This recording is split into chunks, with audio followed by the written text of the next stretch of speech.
사랑하는 성도 여러분, 인생은 결국 무엇인가를 남기는 과정이라고도 볼 수 있어요. 어떤 사람은 많은 재산을 남기지요.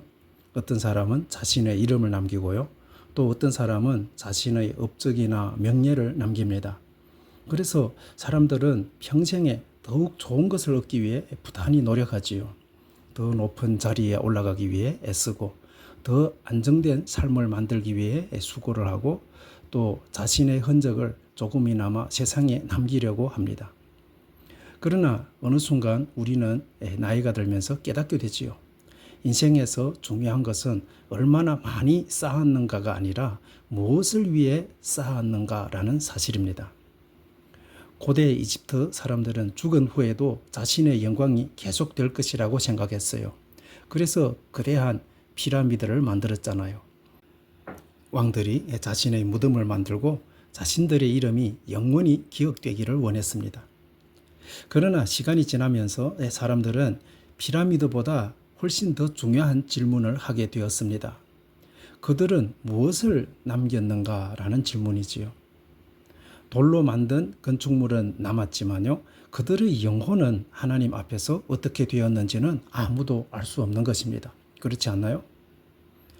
여러분, 사람은 눈에 보이는 것을 남기려고 하지만요, 하나님은 눈에 보이지 않는 것을 보십니다. 사람은 규모를 보고 하나님은 중심을 봐요. 사람은 성공을 평가하지만요, 하나님은 충성을 평가하십니다. 예수님께서도 한 부자의 비유를 말씀하셨잖아요. 그 부자는 풍성한 수확을 얻었습니다. 창고를 크게 지어놓고 이렇게 말했지요.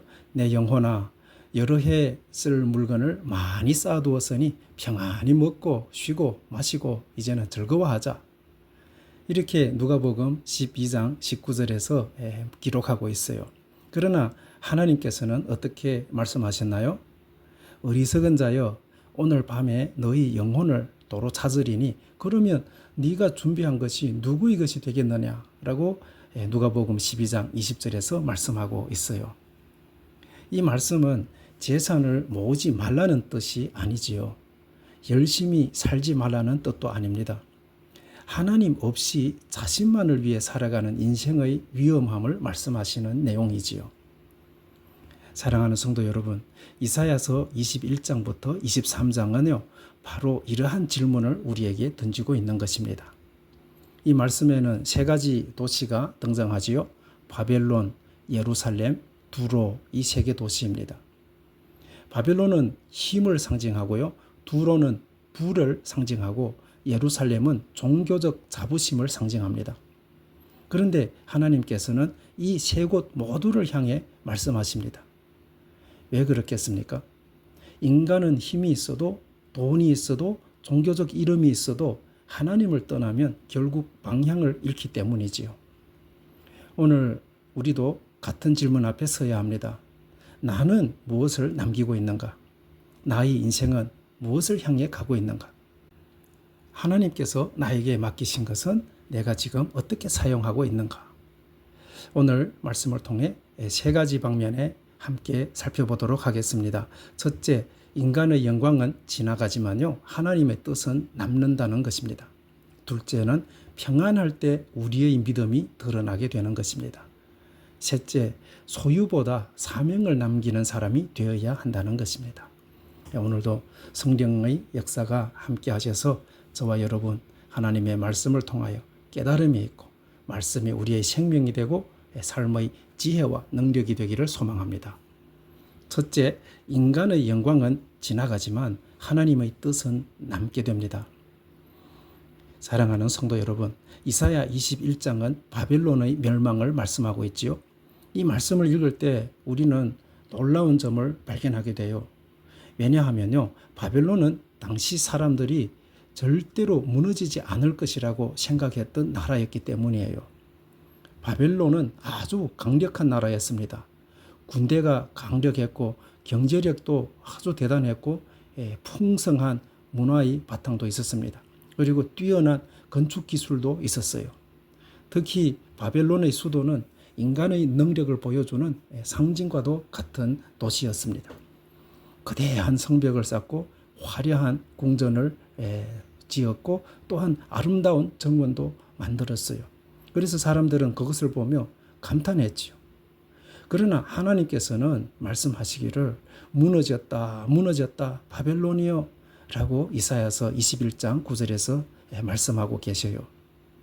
사랑하는 성도 여러분, 하나님께서 바벨론을 심판하신 이유는 그들이 강했기 때문이 아닙니다. 강한 것은 죄가 아니지요. 부유한 것도 죄가 아닙니다. 문명이 발전하는 것도 죄가 아닙니다. 우리는 다 알고 있지요. 문제는 그들이 하나님께 받은 것을 가지고 하나님을 잊어버렸다는 것입니다. 그들은 축복을 주신 분보다도 축복 자체를 더욱 사랑했던 것입니다. 이것은 오늘 우리의 모습과도 연결되고 있습니다. 하나님께서 우리 각자에게 주신 재능이 있습니다. 또 경험이 있고요. 경제적 능력도 있고 사회적 위치도 하나님께서 다 우리 각자에게 주셨습니다. 그 자체는 하나님의 은혜입니다. 그러나 그것이 하나님보다 더 중요해지는 순간 축복은 우상이 될 수 있다는 것이지요. 역사 속에서 이런 모습은 반복되었습니다. 로마 제국은 한때 세계의 중심이었지요. 모든 길은 로마로 통한다라는 말이 나올 정도였지요. 중국말로도 튀어튀어다로 통로마 이런 말이 있잖아요. 강력한 군사력과 법률 체계를 가지고 있었어요. 그러나 결국 어떻게 되었습니까? 쇠퇴해버렸잖아요. 왜 그렇습니까? 힘이 부족해서만이 아니지요. 내부의 도덕적 타락과 영적 부패가 제국을 약하게 만든 것입니다. 역사가 에드워드 기번은 로마 제국 쇠퇴의 원인을 외부 침략만이 아니라 내부의 문제에서 찾았습니다. 강한 나라를 무너뜨리는 가장 큰 적은요, 밖에 있는 적이 아니라 안에 있는 교만일 때가 많다라는 것입니다. 여러분, 우리의 인생도 마찬가지입니다. 우리의 가장 큰 위험은 환경이 아닐 수 있습니다. 우리 안에 있는 교만일 수 있어요. 그래서 잠언 16장 18절에서 말씀하시기를 교만은 패망의 선봉이요 거만한 마음은 넘어짐의 앞잡이니라 라고 말하고 있지요. 하나님께서는 우리가 성공하기를 원하지 않으시는 것이 아니잖아요. 우리는 다 잘 알고 계시잖아요. 오히려 하나님은 우리에게 맡겨진 자리에서 충성하시기를 원하십니다. 그러나 성공한 후에도 하나님을 기억하는 사람이 되기를 원하시지요. 나폴레옹 우리가 다 알고 계시잖아요. 나폴레옹은 유럽의 대부분을 정복했던 인물이잖아요. 그는 뛰어난 지도자였고 많은 승리를 경험했습니다. 그러나 결국 세인트 헬레나 섬에서 마지막 시간을 보내게 되었지요. 그가 남긴 마지막 말 가운데 이런 의미가 있는 고백이 있어요. 나의 권력은 지나갔지만 예수 그리스도의 영향력은 계속된다. 이렇게 고백했습니다. 여러분, 인간의 권력은요, 시간이 지나면 사라져 버립니다. 인간의 명예도 언젠가는 내려놓아야 합니다. 그러나 하나님 안에서 살아간 삶은 사라지지 않는다고 성경은 말씀하고 있어요. 그러므로 우리는 질문해야 합니다. 나는 얼마나 큰 사람이 될 것인가 라는 질문보다 먼저 나는 하나님 앞에서 어떤 사람이 될 것인가 이 질문을 해야 하는 것이죠. 하나님이 없는 성공은요, 결국 공허하게 됩니다. 그러나 하나님과 함께하는 작은 순종이라도 영원한 가치를 가지게 되는 것이에요. 여러분, 바벨론은 큰 도시를 남겼습니다. 그러나 하나님을 떠난 영광은 오래가지 못했어요. 반대로 하나님을 사랑했던 믿음의 사람들은 화려한 궁전을 남기지 않았지만요, 하나님의 뜻을 이어가는 믿음의 유산을 남겨놓았잖아요. 우리의 삶도 그러하기를 바랍니다. 우리의 이름보다도 하나님의 이름이 높아지고 우리의 성공보다도 하나님의 뜻이 이루어지는 삶, 그것이 진정으로 남는 인생입니다. 둘째로 평안할 때 우리의 믿음이 드러나게 되는 것입니다. 여러분, 이사야 21장에서 우리는 바벨론의 모습을 보았습니다. 바벨론은 힘을 의지했고 자신들의 군사력과 문화와 성취를 믿었습니다. 그러나 결국에는 무너져 버렸습니다. 그런데 이사야 22장으로 넘어오면 전혀 다른 문제가 등장합니다. 이번에는 하나님을 모르는 이방 나라가 아니라 하나님의 백성인 예루살렘을 거론하고 있지요. 이곳에는 성전이 있는 도시입니다. 하나님을 예비한다고 말하는 사람들이 사는 곳이 바로 예루살렘이지요. 그런데 하나님께서는 예루살렘을 향해서도 경고하십니다. 사랑하는 성도 여러분, 이것은 우리에게 매우 중요한 영적 교훈을 주고 있습니다. 하나님을 모르는 사람만 넘어지는 것이 아니라 하나님을 안다고 하는 사람도 하나님을 잊으면 넘어질 수 있다는 것이에요. 이사야 22장의 배경에는 아수르의 위협이 있었습니다. 예루살렘은 위기를 맞고 백성들은 성벽을 점검했어요. 또 무기를 준비하고 물을 저장했고 전쟁을 대비했습니다. 사실 이런 준비 자체는 잘못된 것이 아닙니다. 지도자가 위험을 예상하고 대비하는 것은 아주 지혜로운 일이지요. 가정을 책임지는 사람이 미래를 준비하는 것도 아주 좋은 일입니다. 그런데 하나님께서 지적하신 문제는 따로 있었습니다. 그 문제는 그들이 준비를 하면서도 하나님을 바라보지 않았다라는 것입니다. 그래서 이사야 22장 11절에서 말씀하시기를 너희가 이를 행하신 이를 바라보지 아니하였고 옛적부터 이를 지으신 이를 존경하지 아니하였느니라. 이렇게 말씀하고 있어요. 그들은 성벽은 보았지만 하나님은 보지 못했어요.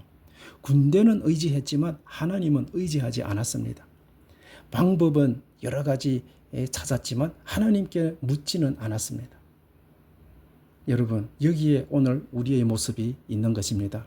우리는 문제를 해결하기 위해 수많은 방법을 찾습니다.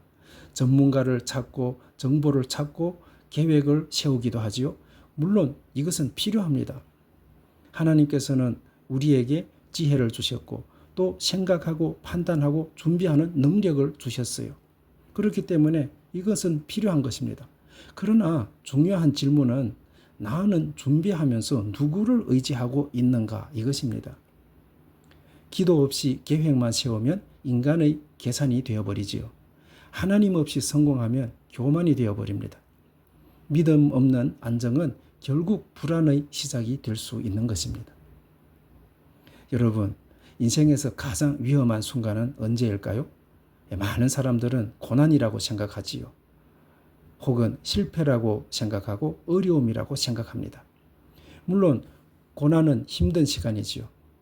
그러나 성경은요, 때때로 고난보다도 훨씬 더 위험한 것이 있다고 말씀합니다.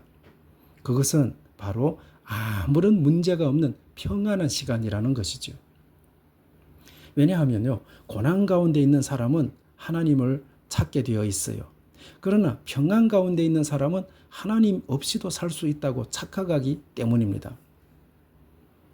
이스라엘의 역사를 보면 이것을 알 수가 있어요. 광야에서는 이스라엘 백성은 하나님을 의지했습니다. 날마다 내려오는 만나를 바라보았어요. 또 구름 기둥과 불 기둥을 따라갔습니다. 그러나 가나안 땅에 들어가자 그곳에는 풍요로우니까 풍요로운 생활을 누리기 시작하면서 문제가 생겼어요.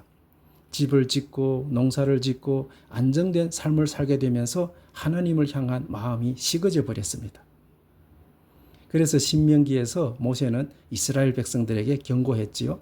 신명기 18장 12절에서 14절을 보면요. 너희가 먹어서 배부르고 아름다운 집을 짓고 너희 소와 양이 번성하며 너희 은금이 정식될 때에 너희 마음이 교만하여 너희 하나님 여호와를 잊어버릴까 염려하노라. 이렇게 말씀하고 있어요. 여러분, 가난할 때 하나님을 찾는 것은 어렵지 않습니다. 문제가 있을 때 기도하는 것도 어렵지 않습니다. 그러나 모든 것이 잘 될 때 하나님을 기억하는 것은 믿음이 필요한 것이지요. 어떤 신앙인은 이렇게 말했습니다. 폭풍 속에서 배는 하나님을 찾지만 잔잔한 바다에서는 자신의 항해 기술을 믿기 쉽다. 참 깊은 말이 아닙니까? 우리의 신앙도 그렇습니다. 아플 때는 간절히 기도하지요. 사업이 어려울 때는 하나님께 매달립니다. 자녀 문제가 생기면 눈물로 기도합니다. 그런데 문제가 해결되고 나면 어떻게 됩니까? 기도 시간이 줄어들고 말씀 읽는 시간도 줄어듭니다. 하나님보다 세상의 방법을 더 신뢰하게 됩니다. 그래서 하나님은 우리에게 평안한 때에도 믿음을 요구하시는 것이죠. 진짜 믿음은 어려울 때만 하나님을 찾는 것이 아니라 좋을 때도 하나님을 기억하는 것입니다. 그래서 하나님께서는 자꾸 그 은혜를 우리 보고 잊지 말라, 기억하라 수없이 이렇게 반복하여 말씀하고 계시는 것입니다. 여러분, 예수님께서도 이런 사람을 경고하셨습니다. 어느 부자가 있었습니다.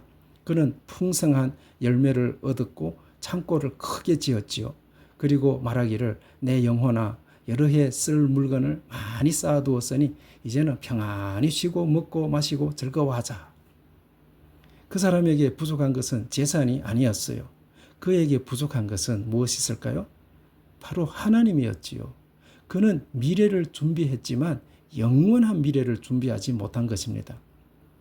오늘 우리의 모습은 어떻습니까? 우리도 노후를 준비하지요. 자녀의 미래를 준비합니다. 자신의 건강 문제도 준비하고 경제적 문제도 준비합니다. 모두 필요하지요. 그러나 가장 중요한 준비는 무엇입니까? 그것은요, 바로 하나님과의 관계를 준비하는 것이라는 것이에요. 여러분, 예루살렘의 문제는 하나님을 믿지 않았던 것이 아닙니다. 하나님을 믿는다고 하면서 실제 삶에서는 다른 것을 더 의지했던 것이죠. 이것은 오늘날 교회 안에서도 나타날 수 있습니다. 예배는 드리지만 하나님보다 사람의 인정을 더 중요하게 생각할 수 있어요. 기도는 하지만 내 뜻이 이루어지는 것을 더 중요하게 생각할 수 있어요. 봉사는 하지만 하나님보다 내 이름이 드러나는 것을 더 좋아할 수 있습니다. 하나님께서는요, 우리의 활동보다도 우리의 마음 중심을 보십니다, 여러분. 얼마나 많은 일을 했는가 보다도 누구를 위해 했는가를 보시지요. 사랑하는 성도 여러분, 이스라엘 백성은 예루살렘 성벽을 고쳤지만 그들의 마음은 고치지 못했습니다. 환경은 준비했지만 그들의 영혼은 준비하지 못했던 것입니다. 우리도 마찬가지입니다. 집을 아름답게 꾸미는 것보다도 마음을 아름답게 하는 것이 중요합니다. 저축 통장을 준비하는 것보다도 믿음을 준비하는 것이 중요합니다. 자녀에게 재산을 남기는 것보다도 하나님을 사랑하는 모습을 자녀에게 남기는 것이 중요하다라는 것이지요. 그리고 여기에서 성령의 역사를 생각하게 됩니다. 성령님께서는 우리가 하나님을 잊지 않도록 우리의 마음을 깨우시잖아요. 평안할 때 교만하지 않게 하시고 어려울 때 낙심하지 않게 하시고 언제나 하나님을 바라보도록 우리의 마음 중심을 붙들어 주시는 분이 성령 하나님이십니다. 여러분, 믿음은 문제가 있을 때만 필요한 것이 아닙니다. 믿음은 평안할 때 더욱 필요한 것입니다. 오늘 하나님께서 우리에게 물으십니다. 너희가 가진 평안 속에서 나를 기억하고 있느냐? 내가 받은 축복 속에서 나를 바라보고 있느냐? 이렇게 묻고 계시는 것입니다. 우리 모두가 어려울 때만 하나님을 찾는 사람이 아니라 좋을 때 더욱 하나님께 감사하는 사람이 되기를 바랍니다. 평안할 때 하나님을 잊지 않는 믿음, 축복 속에서도 겸손한 믿음, 모든 순간 하나님을 의지하는 믿음의 사람이 되기를 주님의 이름으로 축원합니다. 셋째, 소유보다 사명을 남기는 사람이 되어야 합니다. 이사야 21장에서는 바벨론을 통해 힘과 영광의 한계를 보았습니다. 이사야 22장에서는 예루살렘을 통해 평안 속에서 하나님을 잊어버리는 위험을 보았지요.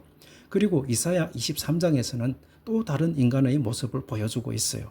그것은 바로 소유와 성공에 사로잡힌 인간의 모습입니다. 이사야 23장의 주인공은 두로라는 도시입니다. 두로는 고대 세계에서 가장 유명한 무역 도시였습니다. 오늘날로 말하면요, 세계적인 금융 중심지와 같은 곳이었습니다. 바다를 이용하여 여러 나라와 교역하면서 엄청난 부를 축적했습니다. 그래서 두로 사람들은요, 자신들의 능력을 자랑했어요. 우리는 누구도 따라할 수 없는 경제력을 가지고 있다. 우리는 전 세계와 연결되어 있다. 우리의 부는 영원할 것이다. 라고 생각을 했지요. 그러나 하나님께서 말씀하시기를 너희는 여호와의 계획을 폐하였나니 그가 바다에 관하여 명령하셨느니라. 이렇게 이사야서 23장 9절에서 하나님이 말씀하셨어요. 두로의 문제는요, 돈이 많은 것이 아니지요. 또 경제 활동을 많이 했다는 것도 아닙니다. 문제는 하나님께서 주신 능력을 하나님을 위해 사용하지 않고 자신의 영광을 위해 사용했다라는 것이에요. 여러분, 성경은 돈을 악하다고 말하지 않습니다. 재물을 가지고 있는 것이 죄라고 말하지 않아요. 오히려 하나님께서는 우리가 책임 있게 일하고 가정을 돌보고 필요한 것을 준비하는 것을 기뻐하십니다. 그러나 성경은 분명히 경고합니다. 돈을 소유하는 것은 괜찮지만 돈이 우리를 소유하게 되는 것은 위험하다라는 것이지요. 그래서 사도 바울은 디모데에게 디모데 전서 6장 10절에서 권면하기를 돈을 사랑함이 일만 악의 뿌리가 된다고 했어요. 여기서 중요한 것은 돈이 아니라 돈을 사랑하는 마음이지요. 돈은 도구일 뿐입니다. 그러나 돈이 목적이 되면요, 사람의 마음을 지배하게 됩니다. 성도 여러분, 오늘날 많은 사람들은요, 성공의 정의를 이렇게 생각하고 있어요. 얼마나 많이 가지고 있는가, 얼마나 높은 위치에 있는가, 얼마나 많은 사람에게 인정을 받는가, 이런 사람을 성공한 사람이라고 생각하고 있지요. 그러나 하나님께서는 다른 기준으로 인생을 평가하십니다. 얼마나 많이 가졌느냐 보다도 얼마나 선한 영향력을 끼쳤느냐, 이것을 보세요. 만약에 한 사람이 평생 동안 일을 해서 열심히 일을 해서 큰 재산을 모았다고 합시다. 사람들은 그를 성공한 사람이라고 부르겠지요. 그런데 그가 세상을 떠난 후에 사람들은 어떻게 말할까요? 그 사람은 많은 것을 남겼지만 정작 사랑받는 기억은 많이 남기지 못했다, 이렇게 말하지 않을까요? 여러분, 결국 우리는 재산으로 기억되는 것이 아니라 사람들의 마음에 남는 모습으로 기억되는 것입니다. 미국의 철강왕 카네기는 엄청난 부를 축적했지요. 그는 인생 후반기에 많은 재산을 사회에 환원했습니다. 그가 남긴 유명한 말이 있잖아요. 부자로 죽는 것은 부끄러운 일이 아니다. 그러나 많은 재산을 가지고도 아무에게도 유익을 주지 못하고 죽는 것은 부끄러운 일이다. 이런 말을 남겼어요. 물론 그리스도인의 기준은 단순한 기부가 아니지요. 그보다 훨씬 더 깊은 의미가 있는 것입니다. 하나님께 받은 것을 하나님 나라를 위해 사용하는 것입니다. 우리의 시간도 하나님께 받은 것이잖아요. 우리의 재능도 하나님께 받은 것이고 우리의 물질도 하나님께 받은 것입니다. 그렇다면 질문해야지요. 나는 이것을 누구를 위해 사용하고 있는가? 여러분, 예수님을 만난 삭개오를 생각해 보십시오. 삭개오는 세리장이었습니다. 당시 사람들에게 미움을 받던 사람이었지요. 그는 돈을 많이 모았습니다. 그러나 그의 마음은 텅텅 비어 있었어요. 그런데 예수님을 만난 후에 그의 삶이 완전히 바뀌었습니다. 그래서 그가 말하기를 내 소유의 절반을 가난한 자들에게 주겠다라고 누가복음 19장 8절에서 말했어요. 예수님이 그의 재산을 빼앗은 것이 아니잖아요. 예수님이 그의 마음의 주인이 되신 것입니다. 이전에는 돈이 그를 움직였다면 그러나 이제는 하나님의 사랑이 그를 움직인 것입니다. 이것이 바로 복음이 사람을 변화시키는 모습입니다. 하나님을 만나면 소유 중심의 삶에서 사명 중심의 삶으로 변화되는 것입니다.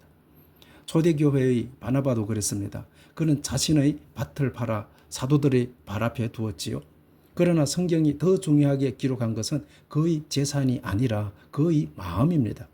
그래서 사람들은 그를 위로의 사람이라고 불렀어요. 왜냐하면 그는 자신의 것을 통해 사람을 살렸기 때문이지요. 여러분, 우리 인생에서 가장 아름다운 유산은 무엇일까요? 자녀에게 남기는 큰 재산일까요? 좋은 집일까요? 사회적 명예일까요? 물론 이것도 귀한 것입니다. 그러나 더욱 중요한 유산이 있다면 그것은 바로 믿음의 유산입니다. 어떤 부모는 자녀에게 이렇게 말하죠. 내가 너에게 많은 것을 남겨주겠다. 그러나 믿음의 부모는 이렇게 말합니다. 내가 너에게 하나님을 사랑하는 모습을 남겨주겠다. 재산은 언젠가 사라질 수 있어요. 그러나 부모가 보여준 믿음의 모습은 자녀의 마음속에 오래 남게 됩니다. 여러분, 이사야 23장의 두로는 우리에게 질문합니다. 너는 무엇을 위해 성공하려 하는가? 더 많은 것을 얻기 위해서입니까? 아니면 하나님께 받은 것을 더 아름답게 사용하기 위해서입니까? 우리의 성공이 하나님의 나라를 위한 도구가 되기를 바랍니다. 우리의 물질이 사랑을 흘려보내는 통로가 되기를 바랍니다. 우리의 시간이 누군가를 살리는 시간이 되기를 바랍니다. 사랑하는 성도 여러분, 이사야 21장부터 23장은 세 도시의 이야기입니다. 바벨론은 힘을 자랑했지만 무너졌습니다. 예루살렘은 하나님이 계신 곳이었지만 평안 속에서 하나님을 잊어버렸습니다. 두로는 부를 자랑했지만 그 부가 영원하지 못했습니다. 하나님께서는 오늘 우리에게도 질문하십니다. 너는 무엇을 남기고 있느냐? 우리가 마지막까지 붙들어야 할 것은 세상의 영광이 아닙니다. 하나님과의 관계입니다. 사랑의 흔적입니다. 믿음의 열매입니다. 인생의 마지막 질문은 이것입니다. 얼마나 많이 가졌는가가 아닙니다. 하나님 앞에서 무엇을 남겼는가입니다. 우리 모두가 사라질 것을 붙드는 사람이 아니라 영원한 것을 붙드는 사람이 되기를 바랍니다. 우리의 이름보다도 하나님의 이름이 높아지고 우리의 성공보다도 하나님의 뜻이 이루어지고 우리의 소유보다도 우리의 사명이 빛나는 믿음의 사람이 되기를 주님의 이름으로 축원합니다. 거룩하신 하나님 아버지, 오늘 이사야서 21장부터 23장의 말씀을 통해 우리의 삶을 다시 돌아보게 하시니 감사합니다. 우리가 세상의 영광만 바라보지 않게 하시고 하나님 앞에서 영원히 남는 것을 선택하게 하옵소서. 성공할 때 교만하지 않게 하시며 평안할 때 하나님을 잊지 않게 하시며 우리에게 맡겨진 모든 것을 하나님의 뜻을 위해 사용하게 하옵소서. 우리의 재산보다 믿음을 남기게 하시고 우리의 이름보다 사랑을 남기게 하시며 우리의 삶을 통해 하나님의 나라가 나타나게 하옵소서. 성령께서 우리의 마음을 붙들어 주셔서 욕심보다도 사랑을 선택하게 하시고 소유보다도 사명을 선택하게 하시며 끝까지 하나님과 동행하는 믿음의 사람들이 다 되게 하옵소서. 예수 그리스도의 이름으로 기도드립니다. 아멘.